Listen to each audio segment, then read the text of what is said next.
Subscribe to our channel and press the bell icon to never miss any update from RAU'S IAS Study Circle. Join the only official Telegram channel of RAU'S IAS Study Circle to get the relevant materials and important updates. Hello and welcome to the Daily News Simplified, the what, why, and how of the newspaper analysis from the Civil Services Examinations perspective. So today we are going to discuss The Hindu Delhi edition dated 25th February 2022. The topics to be discussed have been displayed on your screen and the timestamping of the same has been provided in the description box below. So now we will start with the first topic that has appeared on page number 8 in today's The Hindu newspaper. The topic reads Ploughing a new channel for India's food system. The crux of this topic is in relation to the new strategies which are required by Indian government to take in order to have an efficient and optimum food systems in India. This topic finds its relevance in UPSC scheme of syllabus in preliminary as well as the mains examination, because in prelims examination we have an important subcomponent of economic and social development with the sustainable development as the micro component. This sustainable development has further issues like poverty, inclusion, social sector initiatives, etc. Moreover, this topic has much more relevance as far as General Studies Paper 3 in Mains is concerned. In this section, we have a component of economic development and food security. Now, this topic is very important for you people in Mains examination because this article provides you altogether different dimension which can be used by you in your Mains answer as well as in essay writing. So the context of this topic is that the United Nations Food Systems Summit has called for the action by the government in 5 areas in order to strengthen the food systems across the globe, especially in India. But before understanding the concept of the food systems, we need to analyze one important initiative which was taken by Indian government in 1960s, which we all know was known as the Green Revolution. Because if we understand the positives as well as the negatives of the Green Revolution, only then we will be able to understand that why the food system, why the modern approach of the food system is required and how is it an improvement over the conventional Green Revolution mechanisms. First of all, the important features of Green Revolution were that it had taken the scientific methods, it also took the government initiatives, and it also took the community. Now, yes, we all know that there are several lacunas and limitations, several failures which are associated with the Green Revolution, which, yes, we are going to discuss. But before that, we also must acknowledge the positives of the Green Revolution. Despite increasing in the production and productivity of the rice and wheat, the major positive aspect of the Green Revolution was this, that it was an integrated approach which took the scientific methods, framed the governmental policies, and involved the community up to such an extent that India became self sufficient. Because, as far as the scientific methods are concerned, we know that the Green Revolution was based on high yielding variety of seeds of rice and wheat. Various irrigational methods were developed, irrigation canals were laid down and restored. Further, different types of machines like harvesters, combiners, threshers, tractors, etc., were leveraged in order to enhance the production. All these things were integrated with the government effort at the central as well as state level. You all are aware about the creation of the Food Corporation of India, laying down of the MSP regime, regulation of the agricultural markets via APMCs, etc. Besides these policy initiatives, a huge community awareness programs were also deployed in order to engage the community up to a large extent, especially in the states of Punjab, Haryana, Western UP, Eastern Rajasthan, etc. So whenever you have to talk about Green Revolution or whenever you think about the Green Revolution, also think the Green Revolution from the administrative point of view. Because when we think about this from the administrative point of view, we come to know that yes, it was an integrated approach which took the government policies, community, and scientific tools in one frame. And if we talk about the outcomes, the Green Revolution made India self sufficient. This self sufficiency was in terms of food grains, rice, wheat.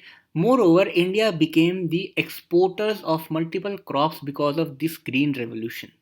It made India food secured nation.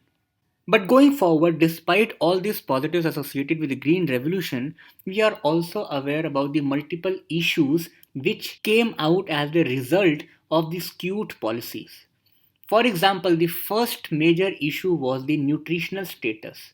Yes, we agree that India got food secured, but with the modern knowledge, we understand that the food security have two important components. One is the quantity aspect and other is the quality aspect.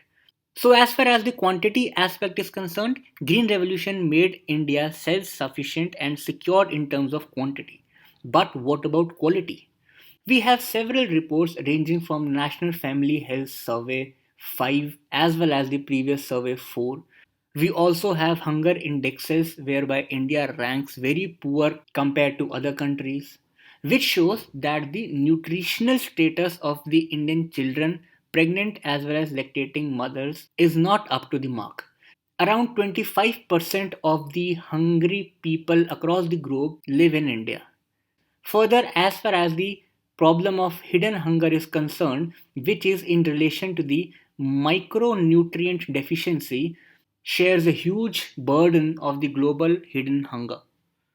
So the point is that Green Revolution tackled the quantity component of the food security, but it somehow failed to address the quality component. The reason was the virtual monocropping. We all know that the Green Revolution was skewed towards two particular crops, that is rice and wheat. And because the high yielding variety of seeds provided the multiple avenues to raise the income of the farmers resorted to virtual monocropping of the rice and wheat. The practices of the crop diversification reduced, the desi seeds lost their relevance, and now the situation is that most of the cultivable area is dedicated to rice, wheat, and sugarcane. Further, because of the continuous rotation of the rice and wheat every year to year, season to season, the land kept losing its essential nutrients, because of which there was a huge scale land degradation across India. Soil erosion is rampant and the groundwater tables are deteriorating rapidly. Further, because of the enhanced production and productivity on the one hand, and the shortage of the cold storage facilities on the other hand, led to huge wastages. In order to ensure the regular income to the farmers and to increase the production, multiple direct as well as indirect subsidies were provided, which somehow increased the subsidy bills and created the fiscal pressure on the state as well as the central government. Further, we also know that the Green Revolution led to huge regional imbalances. For example, if we take this rough map of India, this was the region whereby Green Revolution bore the fruitful results. The region is Punjab, Haryana, Western UP, etc. But the eastern India, southeastern India, especially the tracts of eastern Bihar, West Bengal, Jharkhand, Odisha, Chhattisgarh, Andhra, this region was lagged behind, and that is why the Green Revolution led to huge scale regional disparities. If you closely witness the income disparity among the farmers, you will come to know that the farmers of this region, that is the northwest Indian region, are more prosperous compared to the eastern Indian region. Further, the Green Revolution also created a distinction and widened the gap between the rich farmers and the small and marginal farmers. So now the question arises that why does this happen? If the Green Revolution on one hand was an example of integrated approach of science and technology, government policies and community engagement, then why these issues came up?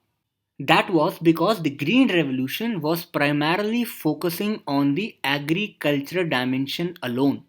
Whatever policies were laid down by the government, they were focusing on the agriculture. The areas in which the community was engaged, it was also associated with the agricultural sector, and all the inventions which were done from the science and technology part were also related to the agricultural sector. Now, in this sense, we call that Green Revolution was working in silos, that is, in isolated areas. But there were several other gaps which were remaining, which were not addressed by the Green Revolution. Now, to address those gaps, the modern approach of food systems comes handy. So till now we have discussed that what are the various issues associated with the Green Revolution and how the Green Revolution was acting in silos and was not truly an integrated approach. It was an integrated approach but only in one dimension, that is the agricultural dimension. But it was not an integrated approach as far as the complete overall ecosystem is concerned. Now, in continuation with this, we will understand that what is the modern concept of the food systems. Now, food systems has five important components, or we can say pillars. The first component is ensuring the access to safe and nutritious food for all. Now, there is a difference between the Green Revolution and this food systems approach. Because we have discussed that in Green Revolution, the major component, the major aspect which it was tackling was the quantity aspect. But the food system, if you closely analyze this one, the food system is tackling the nutritional aspect, that is the qualitative aspect. The second component is shifting to the sustainable consumption patterns, which means that the consumption must not be skewed towards the rice, wheat, sugarcane alone. Rather, we should diversify our consumption patterns, which should be sustainable in nature also. Why we are not consuming nowadays bajra, maize, ragi? Why we are not focusing towards the consumption of millets?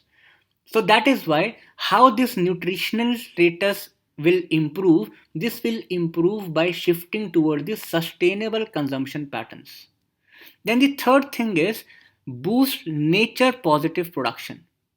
Now if we go back to the stage 2, that if we are saying that sustainable consumption patterns must be adopted, how the consumption patterns will be adopted if there is no production of those multiple crops.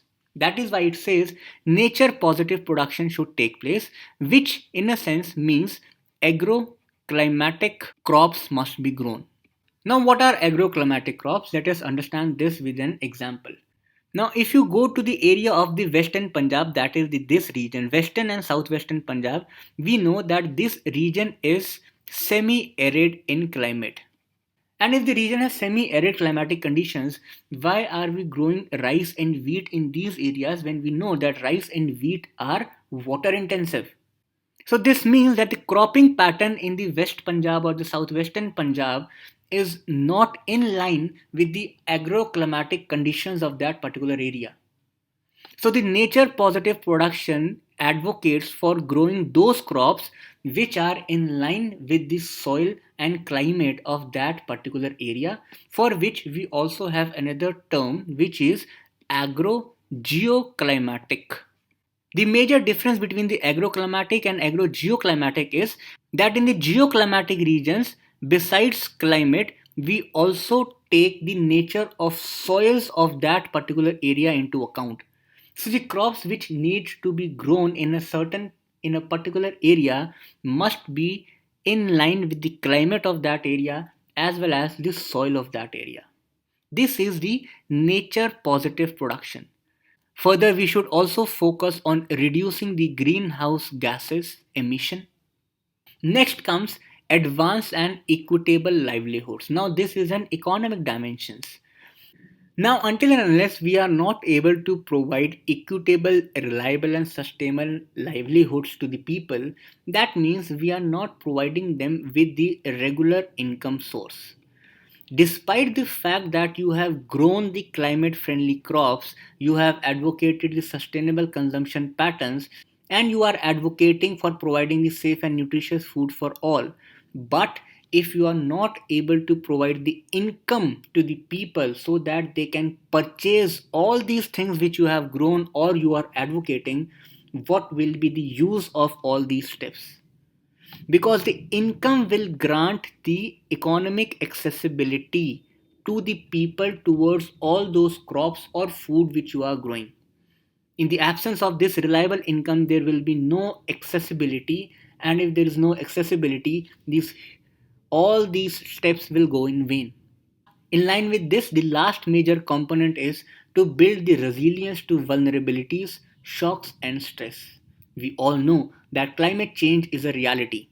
We all know that the climate induced disasters is having a direct or indirect impact on the human sustenance, and agriculture is one of the most vulnerable sector which is prone to these type of disasters. That is why we need to be resilient enough to absorb all those shocks or stresses which can, in a way, directly affect the food ecosystem of a country or, for that matter, of the entire world.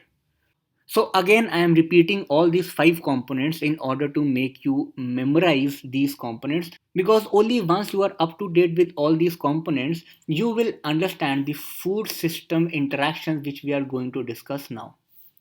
The first component was ensuring access to safe and nutritious food for all. Second, sustainable consumption patterns. Third, nature positive productions. Fourth, livelihood. And fifth, strengthening the resilience against the shocks and stresses. Now we will understand the food systems interactions which was proposed by the FAO in 2017. Now, first of all the sustainable development goals which are given by the United Nations and is being targeted by all the countries by 2030 relies on three important components of the availability, accessibility, and utilization. Whatever resource, whatever material we are talking about, whatever services which we are aiming to provide to our citizens, the three components are important. That is the availability of that service, accessibility to that service, and sustainable utilization of that service. So, whenever we talk about the food system interactions, we talk about all these three major components. Now, what is the food system interactions? Food system interaction is an integrated approach which deals with the entire life cycle of a crop. That means it deals with all the systems which are at pre-growth stage, then at growth stage, then at distribution stage, then at consumption stage, and then at the stage of wastage.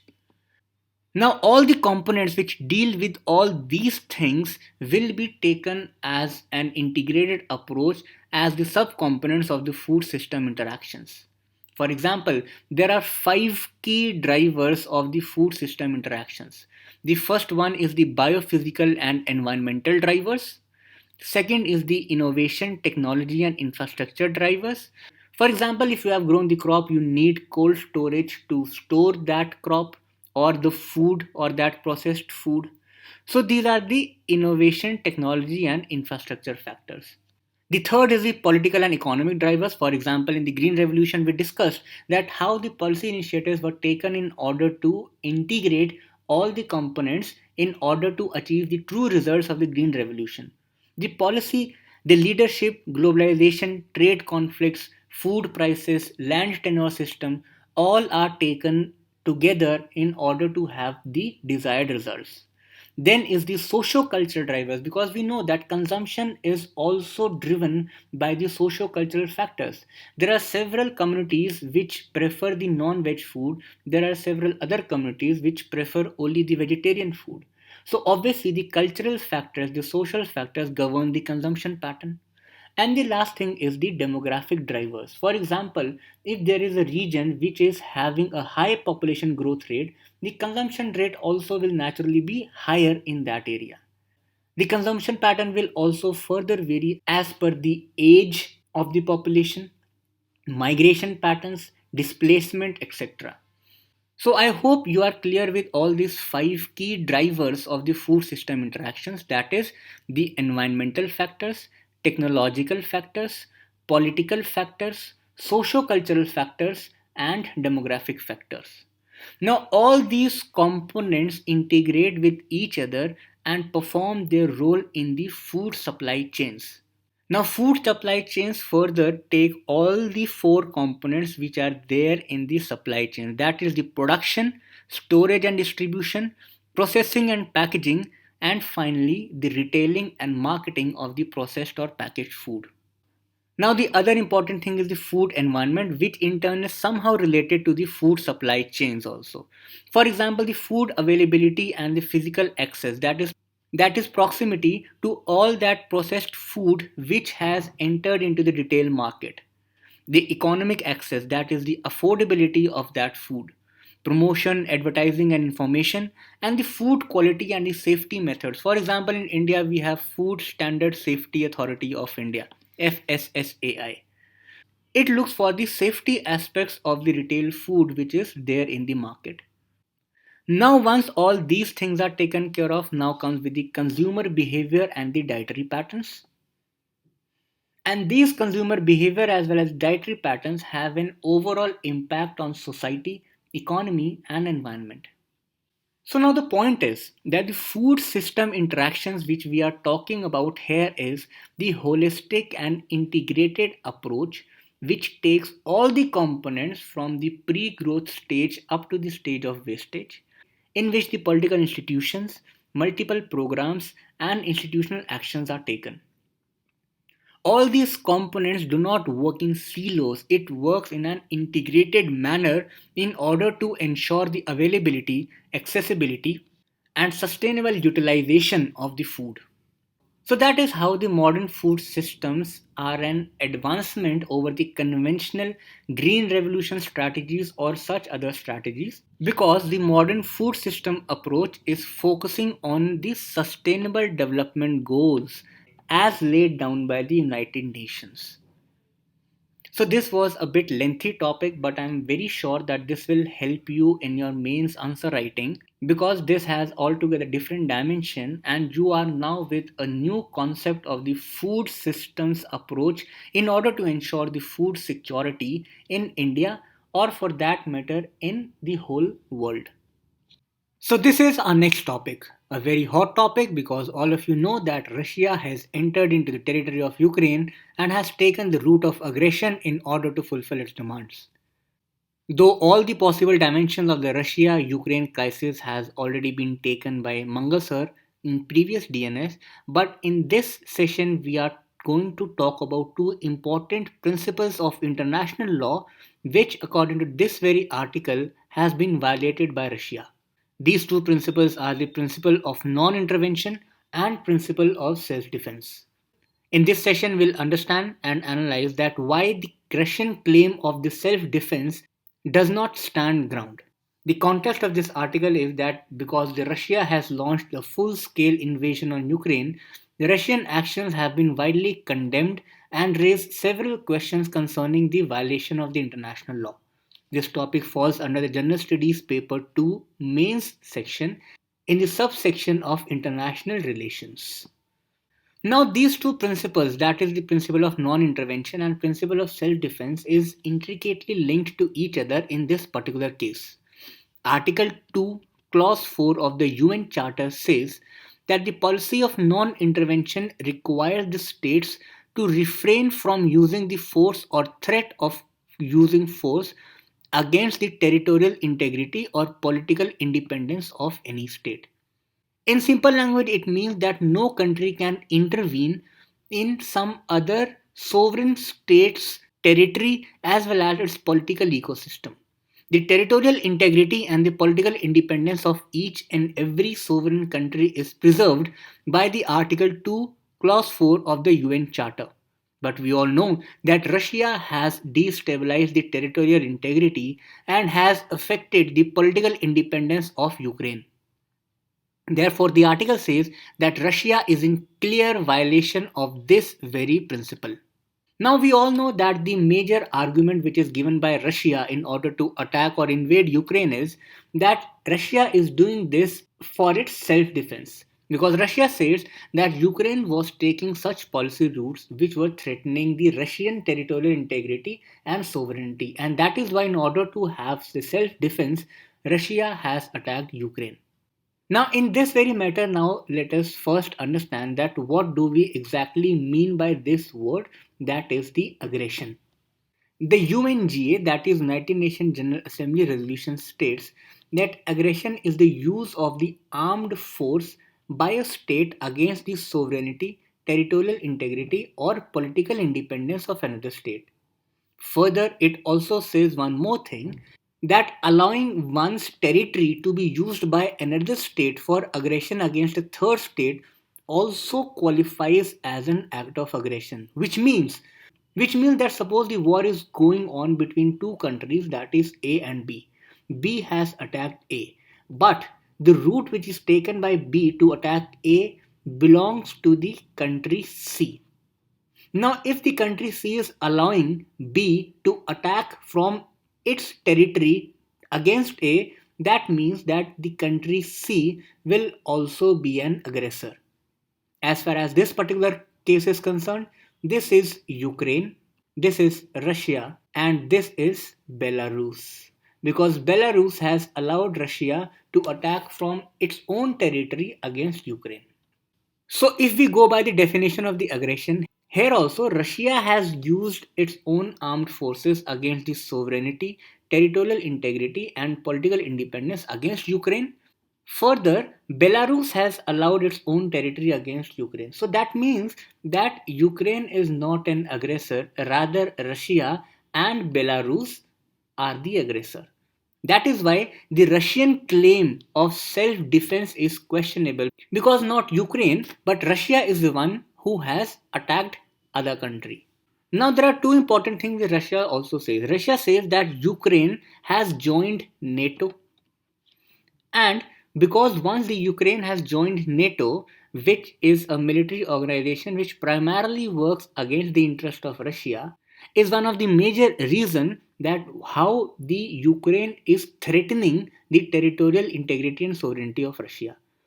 The second thing which Russia says is that because Ukraine has joined NATO, now Ukraine will possess nuclear weapons, and because of this very aspect, again the threat lies on the safety and security of Russians.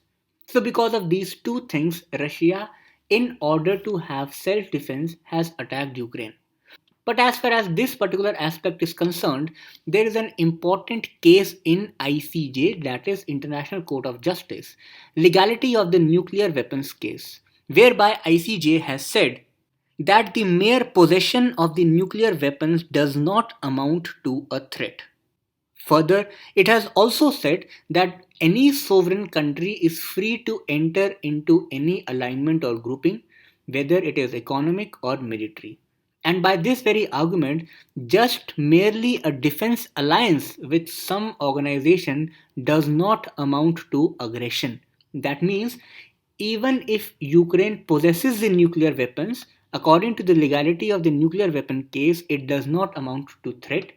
Further, even if some country, for that matter Ukraine, joins NATO, even that cannot be called as an aggression, because Ukraine is a sovereign country and every sovereign country has right to align or to enter into any alliance which it thinks of.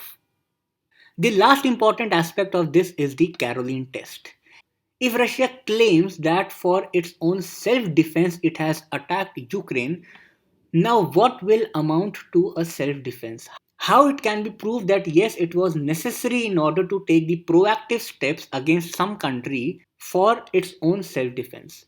Here lies the Caroline test. The Caroline test deals with the anticipatory self defense.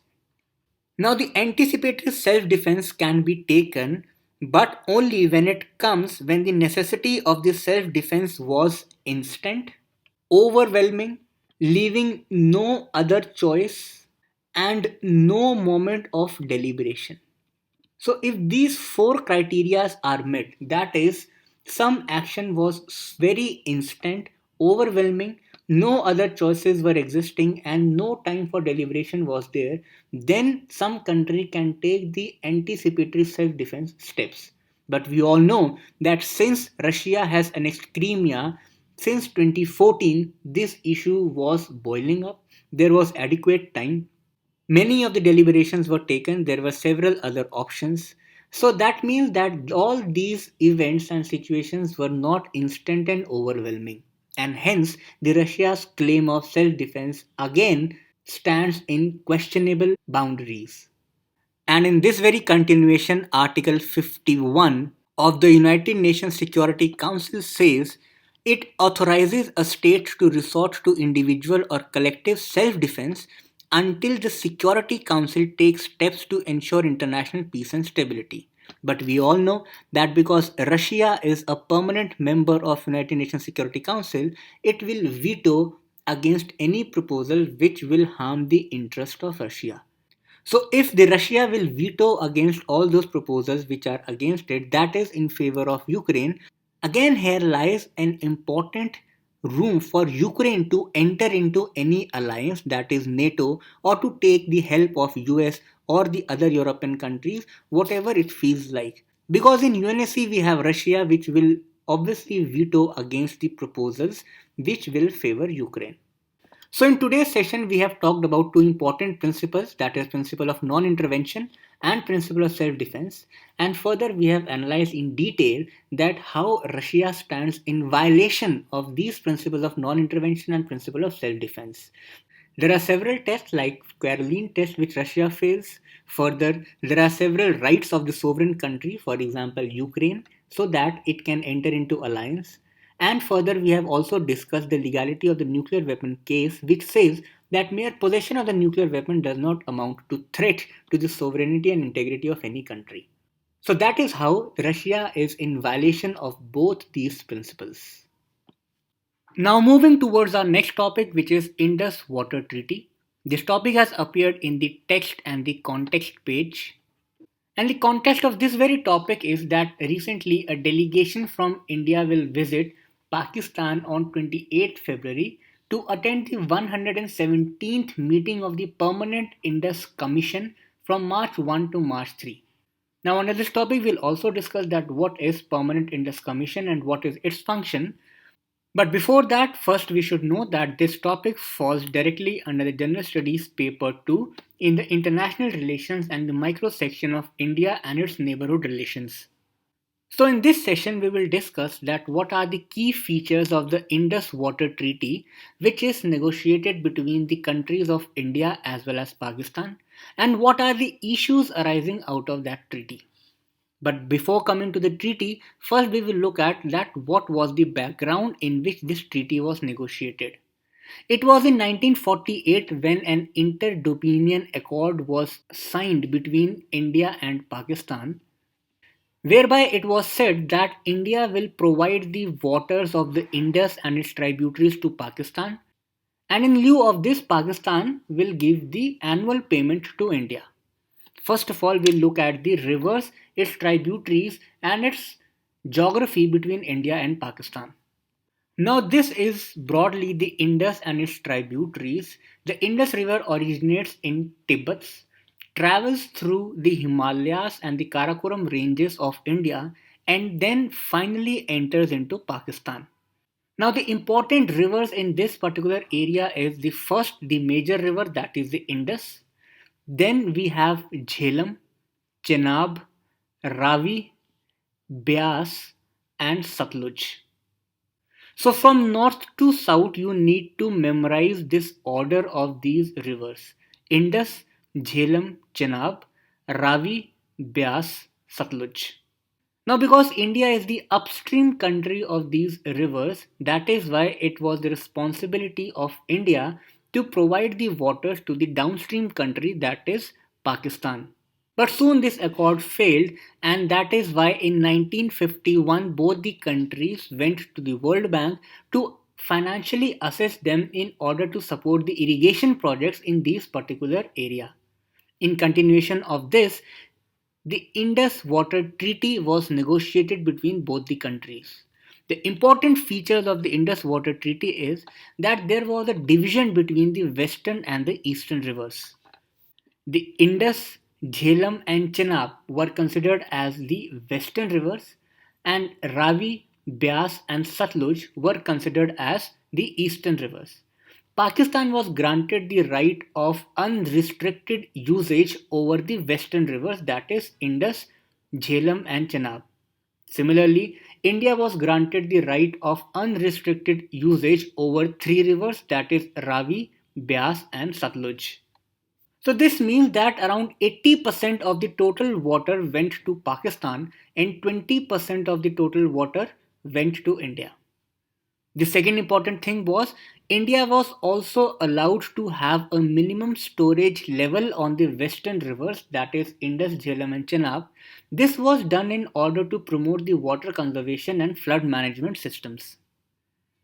The next thing was the permanent Indus Commission was to be set up by both the countries, and this commission was set up in order to exchange the information regarding these rivers. Plus, it was also to act as the first point of dispute settlement in case it arises.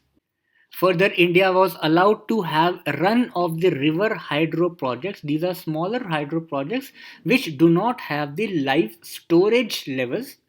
They just use the kinetic energy of the rivers and function as the hydroelectric projects. The last important thing was related to the dispute resolution. The three-stage process was established. The dispute at the first stage will be resolved at the commission, that is the Indus Water Commission, or bilaterally at the intergovernmental levels. If the dispute remains unresolved, the second stage was the appointment of the neutral experts by the World Bank. The countries can go to World Bank and then the World Bank can appoint a neutral expert. Even if at the second stage the issue is not resolved, both the countries at the third stage can go to the court of arbitration. So these were the key features of the Indus Water Treaty. However, there are certain issues in this treaty also. The first and the major issue is that the demand for water is growing in both the countries. Because of the rise in population, developmental aspirations, urbanization, and industrialization, the water demand is growing at an exponential rate. The second major issue was the Pakistan objection to the Kishan Ganga hydroelectric project. Now, Kishan Ganga is a tributary of the Jhelum river, and because India was building a dam over the Kishan Ganga, Pakistan feared that this could mean the increased water storage capacity for India. Under this treaty, when India was allowed to establish run-of-the-river hydro projects, it was also laid down that all the design specifications will be shared by its counterpart, that is Pakistan too. And in case Pakistan feels that the design requirements are not respecting the treaty, then it can raise the objections. So in this very line, the Pakistan raised the objection over the Kishangarh hydroelectric project, and India agreed to lower its height from 97 to 37 meters. Similarly, Pakistan has also objected on the Salal project as well as the Baglihar projects. Further, the annual meeting of the Permanent Commission has been suspended due to terror activities such as Uri and Pulwama, where India threatened Pakistan of stopping the water flow. Further, as we have discussed, that treaty does provide with the third party intervention and arbitration, but the mode is quite weak and the suitable results are least expected. So these were some of the major issues in this treaty which you must be aware of. So now is the time for the question of the day. The question from the yesterday's DNS was in relation to the Sustainable Development Goals. You were asked to find the correct pairs out of the given options. Zero hunger was matched with SDG 1, clean water and sanitation was SDG 2, good health and well-being was SDG 3, and affordable and clean energy was SDG 7. So as per the given options, only 2 pairs out of these given 4 pairs can be the correct. Now here, the option D is the correct answer. The good health and well-being is correctly matched with SDG 3 and affordable and clean energy is correctly matched with SDG 7. SDG 1 is not zero hunger, it is related to poverty. And clean water and sanitation is SDG 6. Therefore, the first and the second are incorrect. The question from today's DNS is in relation to the Baglihar hydroelectric project. The question asks that Baglihar hydroelectric project is on which of the following rivers? The options are Chenab, Jhelum, Kishanganga and Byas. So that's all for today. All the very best. Study hard. Take care.